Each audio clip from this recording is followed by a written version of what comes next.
Et puis aussi, c'est que la Tunisie est plus près que le Maroc. Le coût de l'avion est moins cher. Voilà, ici je suis à 1h15 agressif que les Marocains. Les Tunisiens sont des séducteurs. Oui. C'est le business. Oui. Voilà. Et c'était moi, ça me touchait plus. Le business dans le sens du dragueur que du business dans les affaires, le business. Tout à fait, c'est ça, c'est ce mot-là qui mélange les deux. Oui, voilà. C'est intéressant.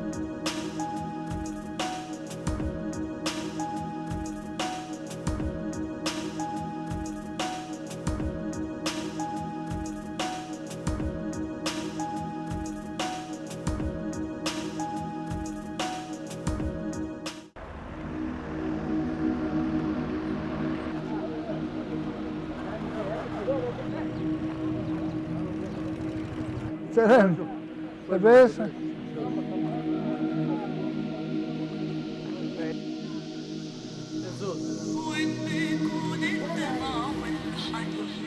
سلام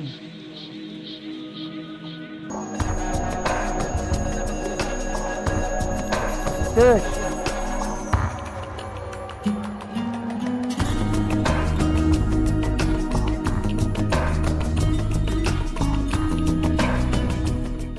Je vais lancer mon message. Venez tous à Mouton Vert, car tout est vert.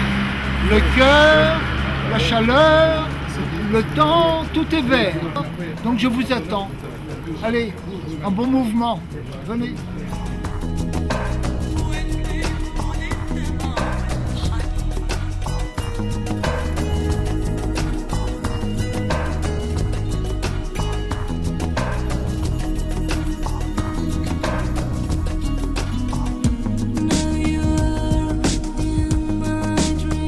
Bonjour, Monsieur Bruno. Nous sommes ici chez vous. On est exactement où? Vous êtes à Nguetcha. Oui. Nguetcha, c'est un mot qui dépend de la Roya.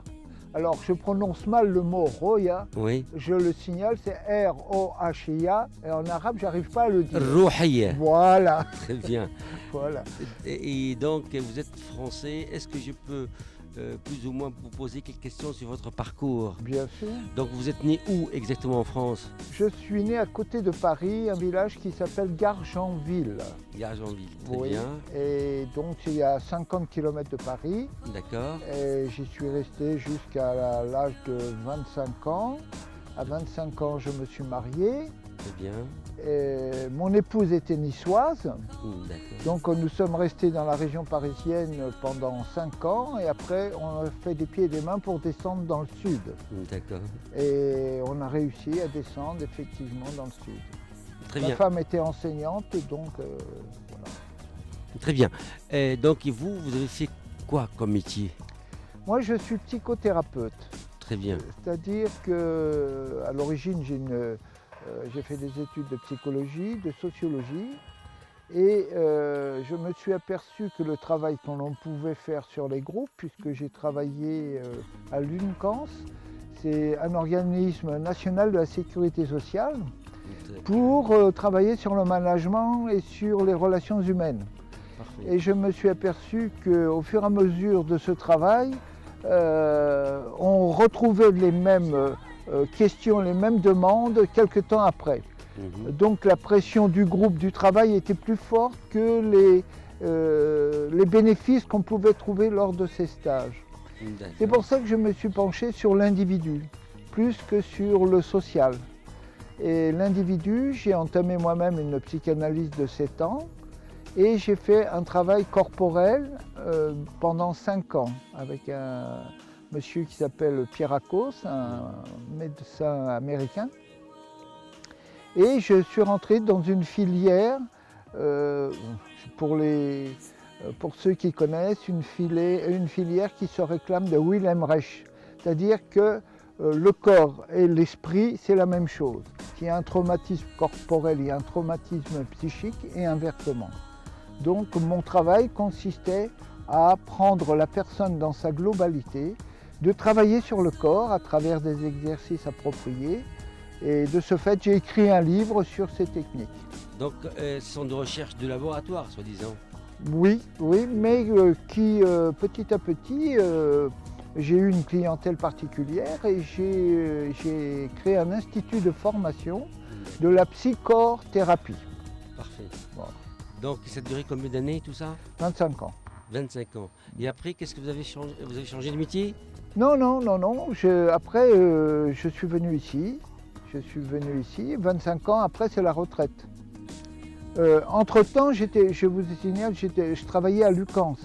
D'accord. Donc Pendant des années, pendant, je ne sais plus, 10 à 20 ans. D'accord, voilà, parce qu'il y a 20 ans au milieu. Voilà, voilà. Là, je faisais de la formation. D'accord. De la formation professionnelle. Parfait. Avant de devenir psychothérapeute. Donc, vous avez travaillé pour l'État français? Enfin, pour la sécurité sociale. Oui. Sécurité sociale, d'accord. Et après, vous avez décidé de prendre votre retraite et de vous installer en Tunisie. C'était quelle année? C'était en 2003. 2003. J'ai commencé en janvier 2003. Oui. Et pourquoi la Tunisie? Voilà, alors pourquoi le Maghreb déjà? D'accord. Pourquoi le Maghreb? Déjà, pourquoi le Maghreb? C'est parce que mon angoisse, c'était de ma retraite être enfermé dans un mouroir de luxe en France, c'est-à-dire dans une maison de retraite. Je ne concevais pas ma retraite de cette manière dans l'attente de la mort. Parce que j'avais vu ma mère mourir comme ça. Donc ça m'a traumatisé et j'ai dit, moi jamais je ferai ça. Donc, et pourquoi le Maghreb? Parce que j'ai toujours été attaché, j'aime l'histoire. Oui. Et j'étais frappé par la civilisation des Omeyyades en Espagne, dans les années 1200. Du temps d'Avicenne, du temps des grands, où cette civilisation a illuminé le monde. Et cette civilisation m'a frappé aussi, ce monde musulman m'a frappé, comment avec un petit village en Arabie, on a pu aujourd'hui parler, plus d'1 milliard de personnes parlent arabe. Oui, c'est vrai. C'est le phénomène qui m'a intéressé, le phénomène historique et sociologique qui a amené tous ces gens. Bon, c'est à travers l'apprentissage du Coran, je comprends bien, mais c'était un phénomène qui, moi, m'intéressait. Tout à fait. Et puis, pourquoi aussi le Maghreb? Parce que je n'avais pas les moyens financiers en France de faire ce que j'ai fait ici. Donc c'était le coup de pouce qui m'a dit intégrer, d'une part la culture m'intéressait, la culture arabe m'intéressait, et d'autre part au niveau économique j'avais intérêt à m'installer dans le Maghreb. Donc j'ai sillonné tout le Maroc. L'Algérie je connaissais parce que j'ai fait la guerre d'Algérie, donc j'y mettais pas les pieds. Et j'ai sillonné toute la Tunisie. Et j'ai choisi la Tunisie, pourquoi? Parce que je pense que les Tunisiens sont moins agressifs que les Marocains. Les Tunisiens sont des séducteurs. C'est le business. Voilà. Et c'était moi, ça me touchait plus. Le business dans le sens du dragueur que du business dans les affaires, le business. Tout à fait. C'est ce mot-là qui mélange les deux. Voilà. C'est intéressant d'ailleurs. Très bien. Ça mélange les deux, c'est-à-dire les affaires et la séduction. C'est clair. Donc ça m'a attiré finalement parce que c'était pour moi mieux gérable que d'être confronté à une agressivité. Et puis aussi, c'est que la Tunisie est plus près que le Maroc. Le coût de l'avion est moins cher. Voilà, ici je suis à 1h15 de la France, c'est de l'autre côté, c'est un grand pas. Oui, tout à fait. Voilà. Et votre origine, vous avez d'origine arabe, non? Non, non. Quel est votre nom de famille? Alors moi c'est Bruno Bonato. Ah, italien. Bruno Eduardo Bonato, je suis d'origine italienne. D'accord, ok, d'où de l'Italie? Veneto. Venise. Venise, oh là là, c'est la ville de l'amour. Oui, de l'amour, de la beauté et de l'amour. Je suis amoureux de la beauté. Très bien. Donc vous êtes jeune, je crois maintenant, combien vous avez, 60 ans, 65 ans? J'ai 78 ans. 78 ans, vous ne le faites pas. Et c'est très bien, donc ici en Tunisie, maintenant, après cette expérience depuis 2003, aujourd'hui on est 2013, donc 10 ans, vous avez exaucé votre rêve, monsieur Bounois? Oui. Oui, j'ai exaucé mon rêve, mais je suis fatigué. Fatigué. Voilà, je suis fatigué. Pourquoi vous êtes si vite fatigué? Fatigué dans le sens où, par exemple, je dois faire la vaisselle, je balaye, je sers les autres, ben, j'en ai marre de servir les autres. Je voudrais me retirer et passer la main à mon fils, qui, j'espère, va venir là au mois de mai prendre le relais. Et votre fils, Eric, c'est ça? Oui. Il a 56 ans. Oui. Il a 53 ans. 53 ans. Donc aujourd'hui, il est au Canada? Non, il est à Tahiti. À Tahiti. Qu'est-ce qu'il fait à Tahiti? Il fait du coaching. Il a pris un peu, il a fait beaucoup de choses. Entre autres, il a fait un DEA d'histoire, il a fait une licence de psychologie, une licence de lettres. Bref, il a beaucoup étudié. D'accord. Et maintenant, il fait coaching auprès des cadres à Tahiti. Et il est d'accord pour venir s'installer ici? Oui, il connaît, il est venu ici, ça leur plaît beaucoup. D'ailleurs, j'ai des photos de lui ici. Parfait, on va voir les photos aussi. Mais pourquoi Eric va s'installer en Tunisie? Qu'est-ce qui l'attire pour continuer votre parcours, votre expérience, votre aventure? Moi et mon fils, j'ai la chance, mes enfants, parce que j'ai une fille aussi, on est dans une espèce d'osmose. On s'aime, hein, on se respecte et ça marche très bien. On n'a jamais eu de heurts. Et je pense que mon fils, il a fait un DEA d'histoire. Pourquoi? Parce que moi j'aimais l'histoire.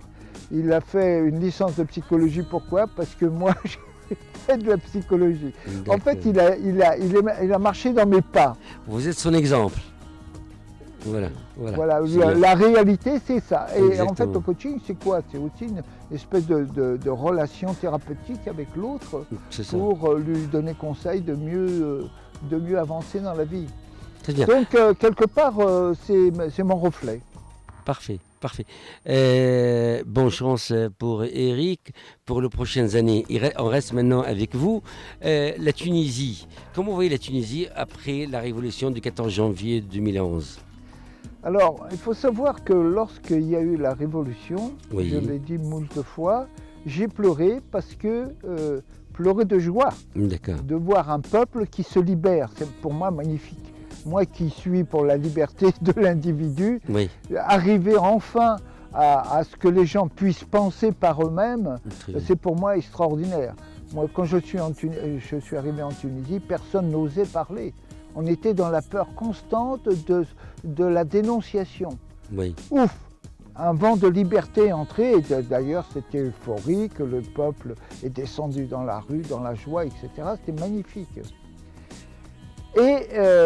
Mais pour ça, alors on réclamait démocratie, mais la démocratie, ça s'acquiert, ça s'apprend, ça se dicte pas. On ne dit pas tu vas être en démocratie. Il faut se l'accaparer, ce mot, il faut le vivre. Parce que la démocratie, c'est la responsabilité de l'individu par rapport aux autres. Voilà, c'est devenir responsable. Et ici, on n'a pas compris ça comme ça, je crois. On a compris que l'État doit subvenir à mes besoins. L'État, c'est tout, il doit me prendre en charge. Moi, par exemple, j'ai cherché longtemps des gens pour venir ici être directeur de l'établissement ou pour s'occuper. On me répondait, non, parce que j'attends une charge, j'attends que l'État rentre dans la fonction publique. D'accord. Voilà. Et il n'y a pas ce désir de réalisation individuelle, on attend tout des autres. Et la révolution, ça aurait pu amener une modification de la pensée, de la mentalité, et je crois que ça ne l'a pas fait. C'est ça qui est dramatique, à mon avis. Ceci dit, moi je suis confiant, j'aime le peuple tunisien. Très bien. J'aimerais bien devenir tunisien d'ailleurs, j'aimerais avoir la citoyenneté tunisienne. D'accord. Revenons sur votre projet, après on reviendra sur la politique franco-tunisienne. Nous voulons savoir exactement pourquoi vous avez choisi Nguetcha et à quoi consiste votre projet. Alors, Nguetcha, j'ai choisi parce que c'est le Mektoub. C'est le Mektoub qui m'a amené ici. J'étais à Tabarka en janvier, le jour de l'an de 2003. Vous êtes venu comme touriste ordinaire? Oui, une Voilà. touriste ordinaire, comme je venais souvent en Tunisie parce que mon intention était de m'installer. D'accord. Où je ne savais pas. Et là, j'ai rencontré sur un bateau de pêche un garçon qui parlait français. Et le parlant français, nous avons communiqué. Parfait. À la fin de la pêche, il me dit, bah, écoute, si tu veux, tu montes chez moi. Chez moi, c'était ici. C'était D'accord. ici, Ingetcha. Et quand je suis arrivé sur ce plateau-là, Oui. il y avait des fleurs partout, des petites fleurs des champs. Oui. Et j'ai vu cette vue. Et pour Elle moi, est magnifique. et c'est là que j'ai dit, ben voilà, en fonction de ce que je suis, Oui. de ma pensée et de, comment dirais-je, de ma relation à l'énergie universelle, je me suis dit, voilà, c'est là où je veux être. Excellent, excellent. Donc et maintenant, vous avez pensé créer un projet touristique. En fait, c'est pas un projet touristique à l'origine. Oui. C'était un projet de vie près de la nature. Il y a, en France, il y a un endroit qui s'appelle Trimurti, à Cogolin, D'accord. qui reçoit les stages, tous les stages. Les stages de yoga, les stages de bien-être, les stages de relaxation, les stages, tout ce qui est de l'ordre de la psychothérapie et de la psychologie. Oui. Et je voulais créer ça ici. Parfait. C'est-à-dire créer un lieu où les gens se sentent bien pour se retrouver eux-mêmes. C'est pas dans le sens touristique où j'attends les bus qui amènent les touristes. C'est pas ça, moi, mon objectif. Ouais, Mon objectif, c'est on a envie d'aller là parce que là, je suis sûr de trouver quelque chose qui me convient. D'accord. Et c'était la somme globale de l'investissement, c'était de combien? Alors, j'ai investi au fur et à mesure de mes gains, puisque je n'ai pas de fortune personnelle. Hein. D'accord. C'est le fruit de mon travail. Très bien. J'ai investi. En fait, on a fait 630 000 dinars, ce qui doit faire 315 000 euros. Voilà. Mais je pense que c'est plus que ça, que la valeur, ça doit être dans les 750 000 dinars. C'est-à-dire 375 000 euros. D'accord. Et quand vous êtes arrivé ici avec cette somme, la somme était suffisante pour... Ah non, c'est pas cette somme. Elle n'est pas venue comme ça, je n'avais pas une somme à investir. D'accord, oui. Je l'ai construit pierre par pierre. Parfait. Voilà, moyen par moyen. Et vous n'avez pas eu de dons ni de crédit bancaire? Aucun. Personne ne m'a jamais aidé. Et même, vous n'avez pas regardé aux côtés de nos amis français pour que vous donniez un coup de pouce? Les ONG, Alors, la seule chose que je sais aujourd'hui, c'est que l'ambassade de France est prête à me prêter 100 000 euros. Très bien. À condition que j'achète le matériel en France. D'accord. Voilà. Parfait. Ça, je sais. Donc, actuellement, il y a un projet un projet agricole qui est en train de se faire à Lodno. Et le matériel qui est prévu dans ce projet agricole est de 200 000 dinars, c'est-à-dire 100 000 euros. Parfait. Alors peut-être que je vais me servir du prêt de l'ambassade de France. D'accord. En dehors de l'ambassade de France, est-ce qu'il n'y a pas d'autres organismes parce que vous savez très bien que les Français, les Européens, ils sont en train de regarder jour et nuit comment aider à créer des emplois en Tunisie. Est-ce qu'il n'y a pas une possibilité que vous aurez de l'argent aussi pour finir votre projet? Écoutez, moi je suis isolé ici, je ne connais pas. J'aimerais connaître des ONG qui m'indiquent. J'ai même demandé à l'ambassade, mais apparemment il n'y a pas eu de réponse. Oui. J'aimerais connaître, moi, des organismes qui soient prêts à donner un coup de pouce. Le coup de pouce majeur serait d'installer l'eau. Je crie fort qu'il n'y a pas d'eau ici. C'est une région semi-aride. Que mon combat pour l'eau, c'est le combat de la vie. C'est le combat de la vie, l'eau. D'accord. Et je vois des enfants avec des ânes et des gros bidons aller chercher l'eau à la source à 20 km. C'est la misère noire ici. Moi, j'ai créé un sondage de 110 mètres de profondeur parce qu'il n'y a pas d'eau. Or, il y a eu des investissements qui ont été faits pour la Roya, monter l'eau de la Roya jusqu'ici, il y a 15 ans. Ils ont dépensé des millions. Ça fonctionnait, mais les paysans après ont refusé de payer le 2-3 dinars pour le fonctionnement de la pompe. Le STEG a arrêté les pompes et depuis il n'y a plus d'eau. Et bien sûr, tout le matériel, ben, ils sont en veau de l'eau, c'est perdu. Voilà, c'est Je dommage. suis triste de voir ça. C'est dommage. Et quelle est la solution maintenant dans les médias? Ben, dans l'immédiat, il faudrait déjà que vraiment le gouverneur, Oui, l'État prenne ça en main en disant, bon, c'est un peuple qui a besoin d'eau. oui, L'eau, comment on peut vivre sans eau? C'est pas possible. exactement, C'est pas exactement. possible. Et Et qu'est-ce je qu'il- vous assure, c'est des enfants de 4-5 ans qui vont chercher l'eau. C'est horrible à boire. Et qu'est-ce qu'il pense, monsieur le gouverneur? Bah, d'abord, ils se sont succédés, les gouverneurs. Hein. Oui, Et puis, il n'y a pas d'argent. oui, Et on sait que, alors nous, dans le centre de la Tunisie, on dit que nous sommes les oubliés. Enfin, c'est pas moi, c'est les autochtones. oui, Ils sont les oubliés de l'État. La preuve, c'est qu'à Siliana, ils ont été obligés de descendre dans la rue. Il y a eu des morts Ouais. pour prouver notre existence. oui. Voilà, le problème, il est là. C'est qu'on ne s'occupe pas de nous. Il n'y a pas d'argent. Oui. Donc, vous, politiquement parlant, la Tunisie, qui est dans une situation plus ou moins difficile, il y a une crise. Oui. Comment trouver des solutions dans toute cette marasme, dans cette situation très très difficile? Ben, moi, la solution qui me paraît la plus Logique. raisonnable, Oui. c'est déjà de terminer la Constitution. Il faudrait que les partis politiques prennent en compte que sans Constitution, un État ne peut pas vivre. D'accord. Terminer la Constitution et faire des élections générales Mhm. d'une manière saine, ouverte, claire.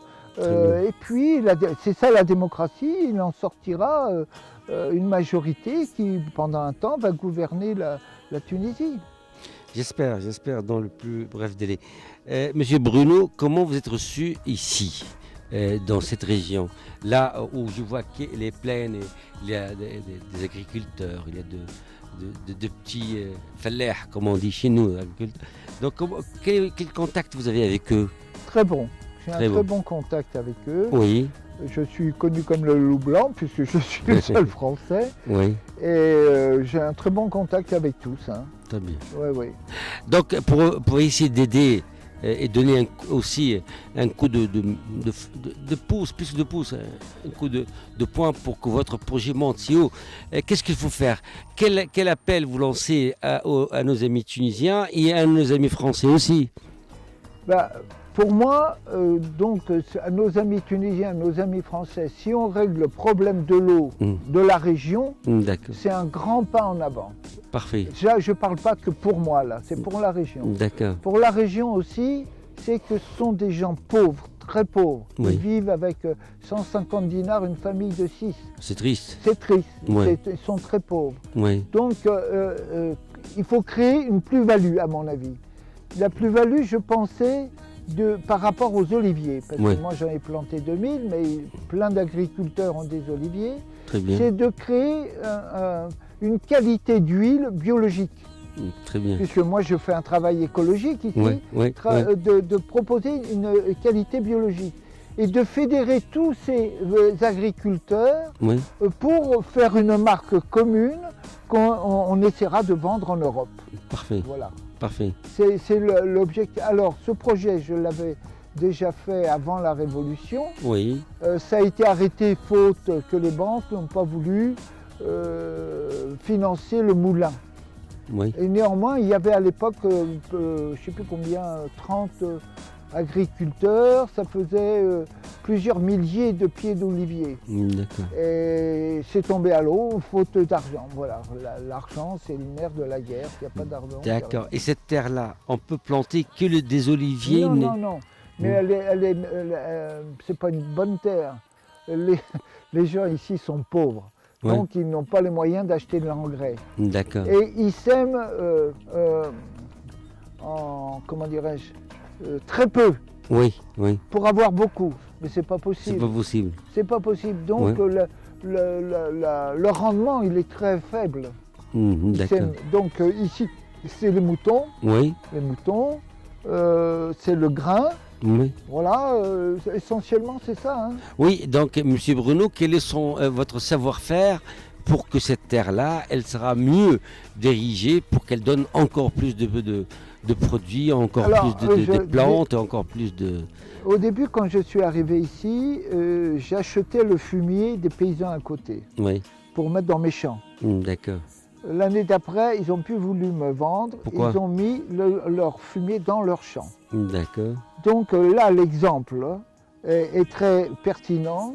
C'est-à-dire que les gens ont compris qu'il fallait... bon, le fumier pour eux, il restait là, il ne bougeait pas d'année en année. Oui. Et là, maintenant, ils le mettent dans les champs. Donc, ils ont une amélioration. D'accord. Voilà. Et ici, quand même, le problème, c'est aussi l'eau. S'il n'y a pas d'eau, on a beau mettre de la bonne terre, de bons grains. Il a plu cette année? Non. Non. Depuis, ça fait au moins 6 mois qu'il n'y a pas plu. D'accord. Et normalement, est-ce que vous, avec vos contacts, avec votre relation dans le domaine de l'agriculture, il n'y a pas des possibilités comment, à la limite, faire jaillir l'eau du sol, ou comment trouver des moyens d'irrigation que ça va être bénéfique pour toute la région? Il y a ici, on dit qu'entre Siliana et Casserine, Oui. il y a une énorme nappe souterraine, D'accord. une nappe phréatique. Oui. Seulement, il faut y accéder, il faut Oui. y aller. Alors, en bas, par exemple, à La Roya, il y a beaucoup d'eau. Oui. Ils ont énormément d'eau. Le problème, c'est d'amener l'eau ici. Oui. Alors moi, j'ai dans mon projet, j'ai un sondage, un nouveau sondage. Oui. À faire à 1 km, même à 500 mètres d'ici, Oui. pour aller chercher l'eau, Très pour bien. mettre le goutte à goutte sur mes oliviers. D'accord. Voilà, ça fait partie du projet. Bien sûr. Mais ça demande aussi de l'argent. Et combien à peu près? Là, rien que le sondage, il faut compter au moins 20 000 dinars. Oui. Et puis le goutte à goutte, j'ai fait faire une facture, ça fait 27 000 dinars. Donc presque 47 000 dinars. Voilà. Oui, et 47 000 dinars, c'est-à-dire vous n'avez pas une banque derrière vous pour avoir un crédit bancaire? Non, Pourquoi? non. La BNA m'a toujours refusé, puisque je suis à la BNA. Pourquoi? D'abord, je suis étranger, m'a dit le directeur régional. J'ai mal pris ça. J'ai dit, vous êtes content quand on amène l'argent, mais Ouais. pour nous aider, vous n'êtes pas là. Ouais, c'est pas Vous gentil. êtes étranger, c'était pas sympa. Ouais, c'est pas gentil. En plus, mon âge, Mm. parce qu'il y a une loi tunisienne qui dit on prête jusqu'à 71 ans. Moi, j'ai 78 ans, on ne prête pas. D'accord. Voilà, et puis ils n'ont pas envie de prêter de l'argent, voilà. Parce que Et vous n'avez pas trouvé de solution auprès des organismes en France? Ils sont tellement nombreux pour aider un Français à s'installer en Tunisie, je ne connais pour créer pas, de l'emploi. En fait, je ne connais pas et peut-être que je me débrouille mal, hein, peut-être que je ne suis pas assez demandeur. D'accord. Voilà, c'est possible ça. Hein. Ouais. D'accord. Vous n'êtes pas un amoureux de l'informatique, de l'internet, de faire de recherche, envoyer des mots de recherche sur Google pour savoir s'il y a des organismes. On peut trouver si on fait l'effort. Oui, écoutez, là je viens d'engager un nouveau directeur, on va s'en occuper. Voilà, ce sera son prochain métier. Voilà. D'accord. Ici, actuellement, en Tunisie, regardez comme il fait beau. En France, déjà, il fait tellement un sale temps. Ici, c'est vraiment presque sur le paradis. Vous ne voyez pas qu'il faut trouver des solutions pour qu'on installe énormément de Français ici chez nous et qu'il y aura un échange bénéfique pour le transfert du savoir, de technologie.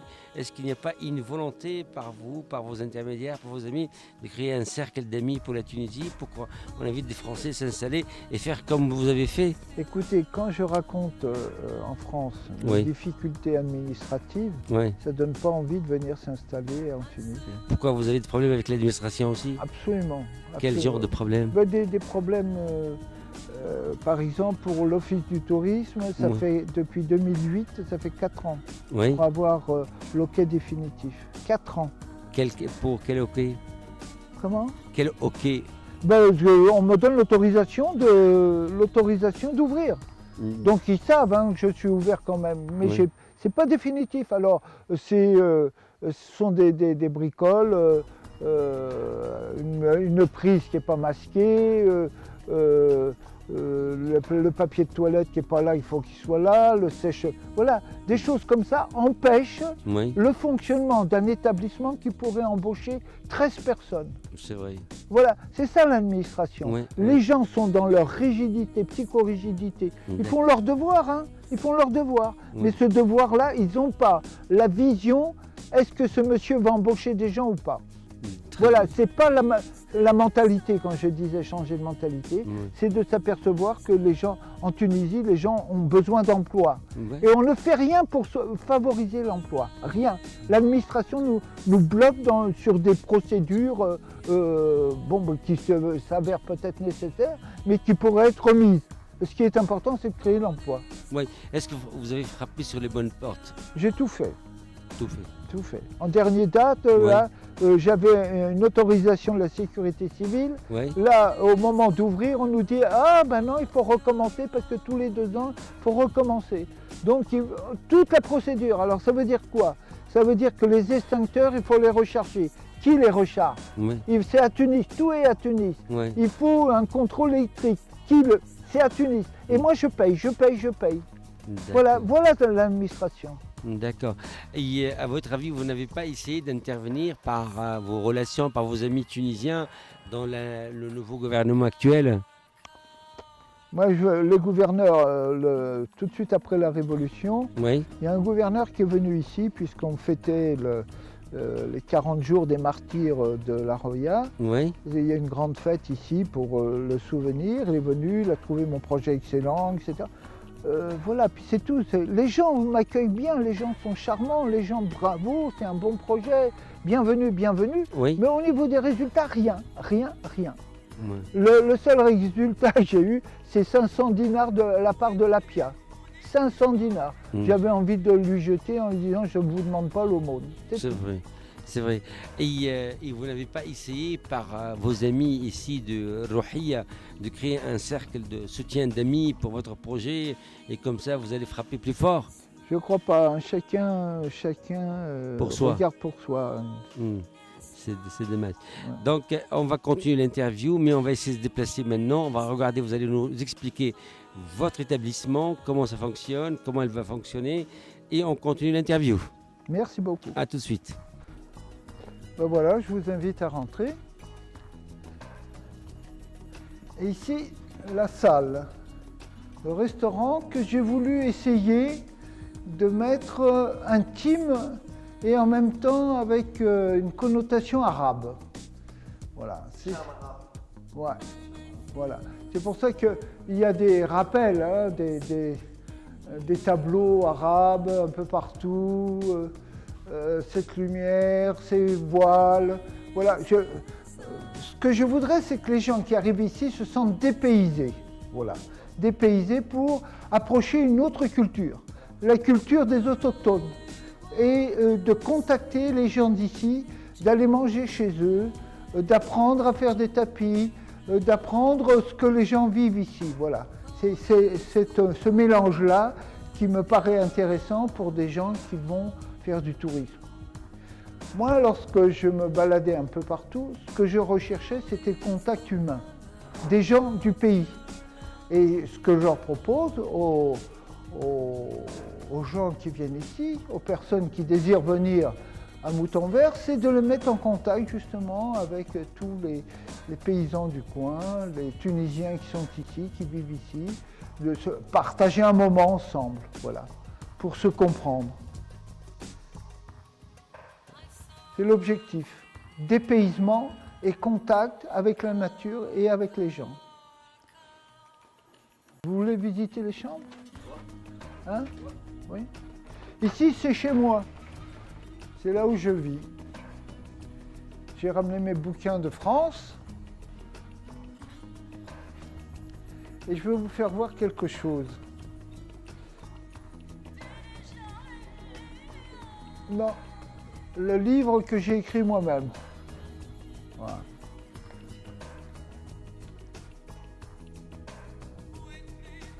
Voilà, on le trouve à la FNAC. Il faut le commander parce que c'est pas de grande diffusion. Hein. C'est un livre sur la psychothérapie. Donc c'est pas une grande diffusion. Voilà. Mon père et ma mère. Et ici, c'est mon groupe d'étudiants que j'avais en France. Attends.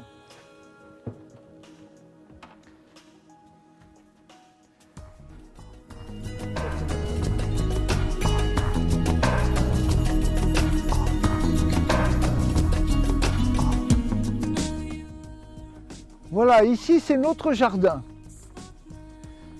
Alors vous voyez, on a semé des fèves, on a semé des petits pois, ça commence à pousser. L'objectif c'est d'être autonome au niveau des légumes. Moi ce que je voudrais c'est pouvoir vivre en autarcie, c'est-à-dire produire les légumes nécessaires pour le restaurant, produire les animaux, produire sans être obligé d'acheter. Pour prouver que c'est faisable. C'est ça, l'objectif c'est de prouver qu'on peut vivre de cette manière. Et on peut vivre à partir de notre production, de notre autonomie.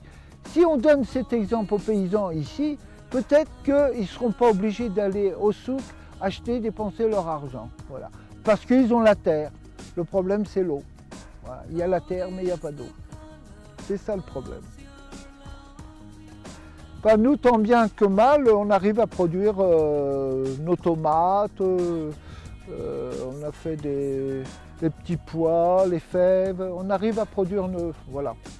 Et ce que j'aimerais, si j'ai le solaire, c'est de faire une serre, une grande serre, et ce qui me permettrait aussi de chauffer la piscine toute l'année, si j'avais le solaire.